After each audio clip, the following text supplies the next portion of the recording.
He always asked me for anal sex, and if I refused, it was an argument, it was a fight, it was a challenge. And sometimes he would take it. He didn't care if I cried. He didn't care if I was like, no, like he jailhouse rape your wife anally. The last time we went away for our anniversary, I had enough. It was like 2 years before the incident. I was completely turned off, completely numb, and I wasn't scared of him anymore. I'd rather die than be still living that type of life. Like being to the point where it's like you scared to go to bed at night because you know this man is going to ask you for sex, and the type of sex he's asking you for is not normal. It's painful, and he don't care. He don't care that you was up all day with 3 kids, maintaining the house, cooking and cleaning and doing whatever it is you got to do.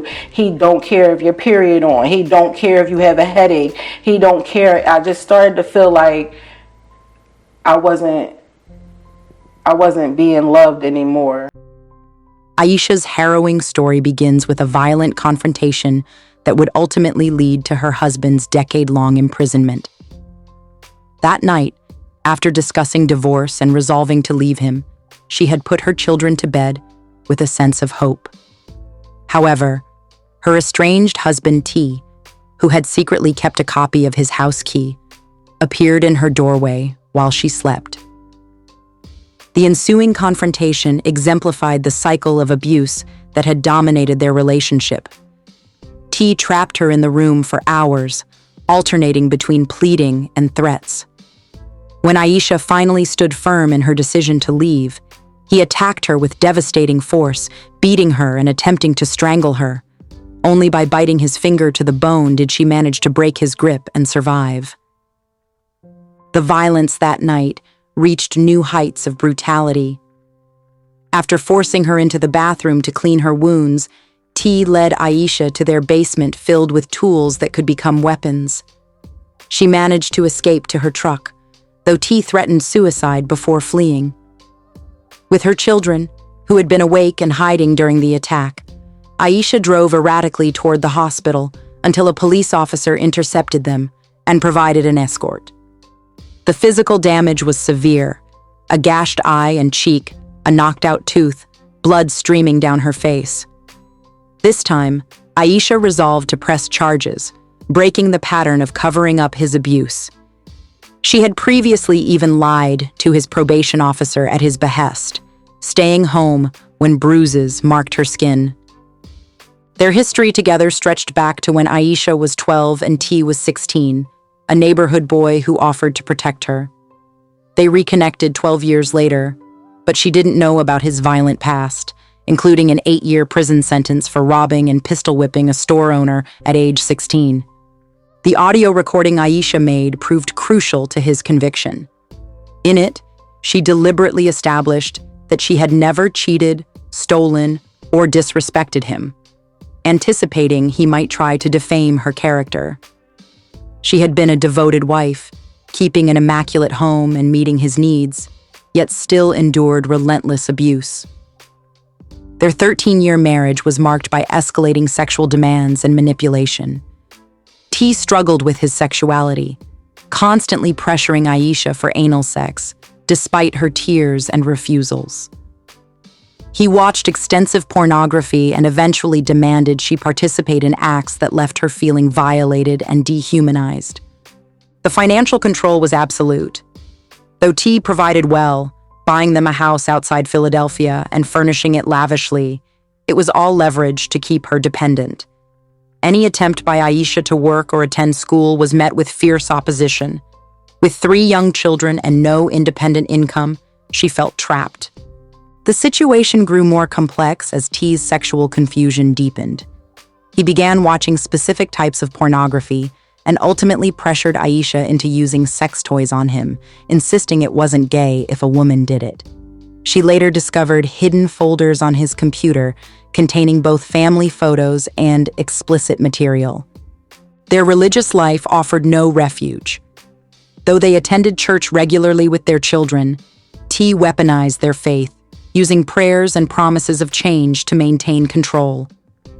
The pastor's response to Aisha's reports of abuse, merely praying over them and sending them home, contributed to her eventual departure from Christianity and conversion to Islam. After escaping this marriage, Aisha faced an even more devastating betrayal in her second marriage to Ilun Abdallah. Despite careful vetting, including meeting his large Muslim family, Abdallah sexually abused Aisha's daughter for over a year while Aisha was at work, even taking the girl for an abortion without Aisha's knowledge. When confronted, Abdallah initially denied the abuse, but eventually admitted to it.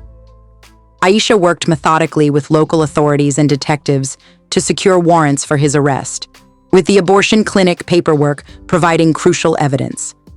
The revelation devastated her. She had specifically chosen Abdallah, believing his family background made him safe around women.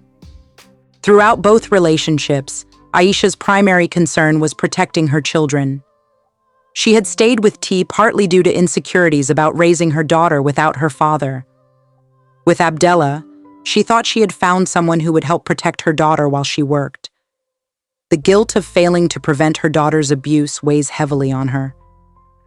Aisha's story illuminates the complex dynamics of domestic abuse, how financial dependency, religious manipulation, concern for children, and social isolation create nearly inescapable traps.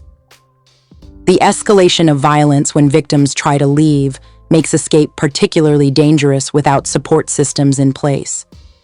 Her experience also reveals how abusers use multiple forms of control: physical violence, sexual coercion, financial restriction, and psychological manipulation. T's ability to maintain a respectable public image while privately terrorizing his family is typical of many abusers. The role of sexuality in the abuse adds another layer of complexity. T's struggles with his sexual identity manifested in increasingly extreme demands on Aisha, while maintaining the facade of a traditional marriage. His porn addiction and sexual confusion became weapons of control and humiliation. Aisha's journey from victim to survivor shows remarkable resilience. She evolved from trying to be the perfect wife to someone strong enough to leave, press charges, and ultimately share her story to help others. Her message emphasizes the importance of trusting one's instincts. If you have to question whether something is wrong, it probably is. The impact of abuse extends far beyond the immediate violence. Aisha's children witnessed years of trauma, hiding in their rooms during attacks. Her daughter's later abuse by Abdallah compounds the generational trauma. Yet Aisha continues to speak out, turning her pain into a warning and guidance for others trapped in similar situations. Her story underscores the critical importance of recognizing early warning signs and having escape plans and support systems in place. The progression from control to violence, the use of children as leverage, the isolation from support networks, these patterns repeat across many abuse cases. By sharing her experience, Aisha helps others identify these red flags before abuse escalates to life-threatening levels. My story is important because we're at a climax where sexuality is being challenged and studied every day. It's only best to hear experiences from people who are actually living through it. Yes, I can't agree more. Okay, take us back to the day that landed your husband in prison for 10 years. The day that happened, we had spoke briefly earlier that day about, him wanting to come home. He was just still like in that just take me back mode. And I was just like adamant, like, no, I spoke to a lawyer. We're getting a divorce. I'm serious this time because I've threatened to leave numerous times before. But that particular day, I just remember coming home with the kids. I probably went to like a PTA meeting that day. Came home and made some food. I felt good. I felt like this is it. Like I'm out. I don't have to worry about him anymore. So I cooked everything and, me and the kids just enjoyed our meal and we washed up and went to bed to get ready for the next day. So I went to bed and everything. When I was sleeping, I kind of like, I don't know if you're a light sleeper and you feel somebody standing over you. It was kind of like that. Like I was asleep and I just felt somebody standing over me. And at the time, he wasn't living in the house. Like we had got to the point where he had moved out and he probably was out of the home for a good 2 months. Nobody knew what was going on, but he was out of the home for probably a good 2 months. And I felt somebody standing over me, so I kind of like opened my eyes and it was him. And I was just like, Tari, how you get in here? Because we had already made an agreement that he would stay out of the house until I actually moved out. And he was just like in the dark. It was just like in the dark in the doorway. And so I just immediately jumped up. I didn't have any, clothes on, so I just jumped up and grabbed some scrubs that I had in the drawer and I threw them on. And he was just like, I was like, how did you get in here? And he was like, oh, I climbed through the window. And I was like, no, you didn't. You didn't climb through the window because I locked it. And I made sure that I checked all of the windows before I had actually went to bed that night. So I knew for a fact he didn't come through the window. He pretended to give me the key, but he had a copy of the key. So the whole time, he knew he could get back and forth and out of the house. I didn't know. So it just was like that. So I just woke up and then he just went into his spew of, take me back, we're married, you can't get a divorce, don't divorce me, you said you would never leave and things like that. And I just was like, Tyree, I'm tired. I'm tired of going through these things with you. You keep finding a reason to put your hands on me. And it's just to the point now, it's just like, you're going to wind up killing me. Like, he was my friend. So I would talk to him through his violence. Like, listen, you could hit me and not even mean to kill me. I could just hit my head on the table or some shit like that. So it was like, I was trying to be like as empathetic as possible in the beginning when he first came in. Like, look, like we talked about this. He just kept on going on and kept me in the room for probably like 4 or 5 hours just trying to convince me to stay with him. And then once I finally was like, I finally got mad enough to like raise my voice, he just punched me. He just punched me. I fell on the floor and he just kept punching me in my face. And that's all I felt was him just punching me in my face. And then he was just saying stuff like, bitch, you gonna die tonight. Like, this is what you wanted. You're gonna die. Like, and then he just started choking me. And when he started choking me, I kind of felt like I was passing out. Like, it was just real hard for me to breathe. And I kind of was just like fighting, to get his hands off my neck. And I kind of turned around to the side. And when I turned around to the side, his finger went in my mouth. And when his finger went in my mouth, I just bit down. I just bit all the blood, the bone. I felt the bone in his hand and everything. And so then he kind of like snapped out of it at that moment because it was like his eyes was black for a while. And when I bit his hand, he kind of like snapped out of it and was like, oh shit. And he just looked at me and he was like picked me up off the floor and carried me in the bathroom. And started running the water on me, and he just was like, shh, don't call the cops on me, don't get me locked up. So, yeah. And after that, I kind of was just like pleading with him to let me go to the hospital. Meanwhile, the kids is in the room. I was screaming for help, but nobody, they was young, they wasn't going to come from out of that room. So, when I finally got him to let me go to the hospital, I was just like, just let me go to the hospital. I just feel like I'm about to pass out. And he kind of like led me down the steps into the basement. And I just never forget going into that basement. I felt like I was going to die right then and there because he had so many tools and so many things like saws and bats and drills, all kinds of stuff was in the basement. But I got out of the basement and I got into my car. My truck was parked in the back of the house. And when I got in the truck, he was just looking at me and he was like, I'm gonna kill myself. And he just ran off up the street the other way. And I drove my car out the alley, came around the block the long way, and ran in the house. And I called for all 3 of the kids. And as soon as they heard me, they just ran down the steps. And we got in the car and we started driving. And as I'm driving to the emergency room, I'm swerving So a police officer was parked right there on Lindbergh Boulevard. He seen me. He just was like, pulled me over. And then when he got up to the car, he was just escorted me to the hospital. He was escorting me to the hospital. And I never forget when I got in there, he was just looking at me. He was like, you better press charges. Like, he saw my face. Like, my face was bloody. I had a gash right here that cut inside my mouth. Like, my tooth in the inside went in my mouth. So it was a big gash in the inside of my mouth that was bleeding and a gash on the outside. I had a gash down here from my tooth going in my face. And my tooth right here was knocked out from the root. Yeah.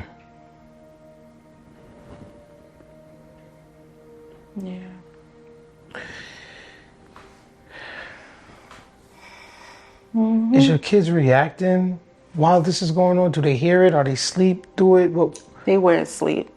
They were woke. They were literally hiding behind their room doors at the time. They wasn't asleep at all. Was this something that they were used to? Yes. They heard the violence in the home regularly.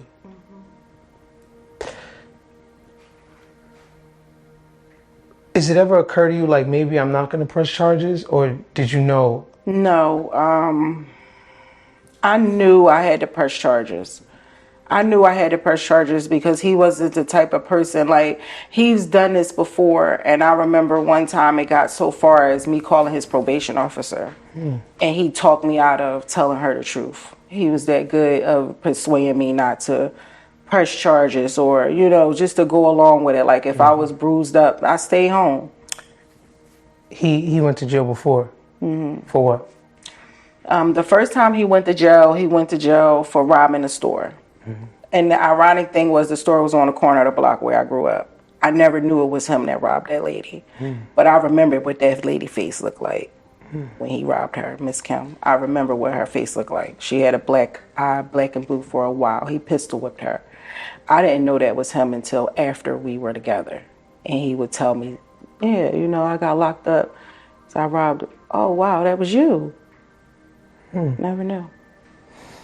And how much time did he do for that?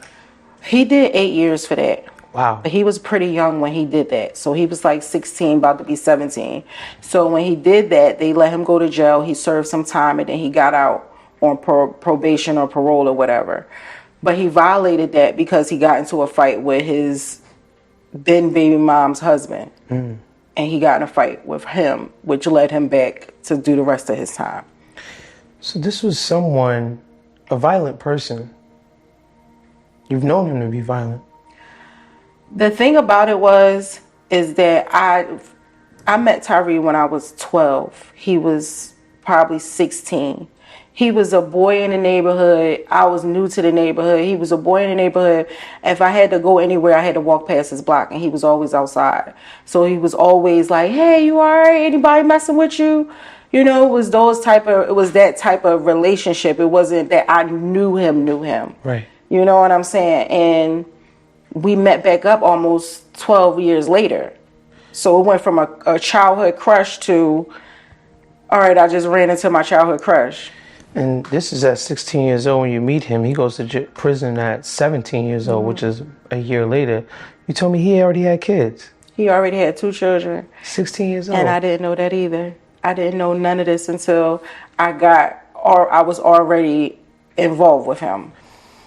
Okay. When we spoke, you told me one of the things that you were able to convict him was an audio recording. What was the details of the audio recording? The details of the audio recording was just a conversation of him just like, you hear me saying, you know, Tyree, I don't want to do this anymore. I just want a divorce. And he's like, well, I don't want a divorce. You don't have any choice. And then you hear him saying things like, well, we're married. You don't have a choice. You just don't have a choice. I don't want a divorce. I don't want a divorce. And you just hear me constantly saying, it's enough. I don't want to do this anymore. And then I kind of got smart with it at a point in time because I really felt like that night I was going to die. And I felt like he had the ability to make anything up towards me. Oh, she ran away. Right. Or, oh, she was cheating. So I started to ask him questions like, did I ever cheat on you? I mean, because I need you to tell me what is the reasons you feel like you can keep putting your hands on me. Have I ever cheated on you? Did I ever steal from you? Did I ever disrespect you? And he's like, no, no, no. You ain't never do none of that. You ain't never do that. Why you asking me that? I said, because I just wanted to be clear that I never cheated on you. I never disrespect you, and I never stole from you. And in my mind, those are the type of women that deserve, if not deserve, but if a man is going to put their hands on a woman, those are the type of women. Those things happen. I didn't cheat. I never left my home. My house was clean. He was living a good life as far as me as a wife. I made sure his clothes was ironed, you know what I'm saying, before he went to work. Like, I did everything. Did you experience domestic violence as a kid? To a certain extent, like my mom and my dad was never together, but I did witness them fight, and I did know that my dad hit women. Thanks for listening to No Tears for Black Girls. If you enjoyed our show, please take a moment to leave us a 5-star rating, hit that subscribe button, and give us a follow on social media. Your support means the world to us and helps us continue sharing these important stories.